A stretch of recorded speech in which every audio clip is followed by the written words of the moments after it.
السلام علیکم عزتمنو په چارسده کې 2 کلنې ماشومې سره دغه شانتې جنسي زیاتی شوی چې نوم یې زینب و.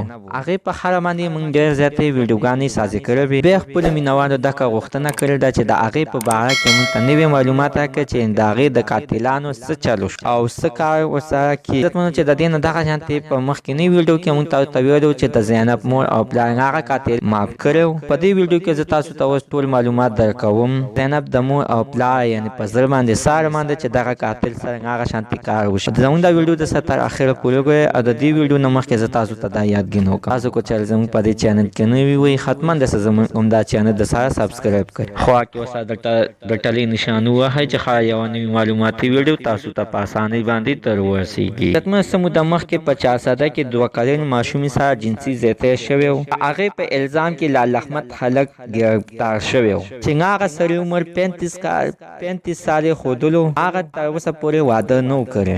چې د هغې غټه وجه دا کېدله شوه چې هغه ته تر اوسه پورې یعنې واده د دکې د وجې نه و کړی چې تر اوسه پورې د هغه د واده وس نه کېدلو. بله غټه خبره دا وه چې د هغه دماغ حالات هم خراب و او خبرې هم صحیح نه شو کولی. هغه د پولیسو نه ځان هم نه شو خلاصولی. عزتمنو چې دا هغه پولیسو ته داسې هم نه شو ویلی چې یعنې ته ما څه ته بوځي او څه ته مې نه بوځي.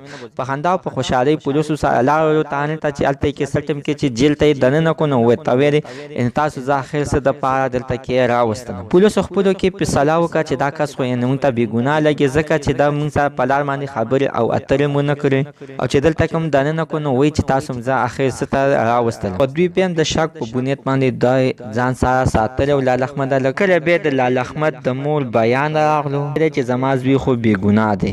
پولیسو بیا مکمل یقین راغلو چې دا کس مکمل بېګناه دی. بیا پولیسو سمدستي پرېښودلو. د هغې نه بعد د زینب مور او پلار په دې پولیسو باندې غټ زور راوړو. کم یو مجرم و هغه خو تاسو پرېښودو یعنې تاسو زموږ د جرم وګورئ. څو ورځې بعد یې بېرته دا کس راوستلو او جیل ته یې ودننه کړو او د بیا مکمل حقیقت بیان کړو. عزتمنو تر اوسه پورې نه ورته پانسي ورکړل شوې او نه پسې سزا ختلې. دغه شانتې امانت پر مردان په جیل کې پروت دی او 302 کیس پې د شک په بنیاد پې دی. که عزتمنو چې د 6 میاشتو دپاره دا کیس یې سمبال کړی دی. 6 میاشتې بعد د دوی عدالت ته پیش کېږي. که عزتمنو چې 6 میاشتو کې به د دوی تحقیقات وشي هغې نه بعد به بیا په دوی باندې سزا خېږي. او زموږ د نننۍ معلومات د زینب د قاتلانو په باره کې تر د دې ځای پورې د نوي معلوماتو دپاره زموږ همدا چینل د سره سبسکرایب کړئ. خوا کې ورسره د ټلۍ نشان ووهئ چې ښایي یوه نوي معلوماتي ویډیو تاسو ته په اسانۍ باندې در ورسیږي.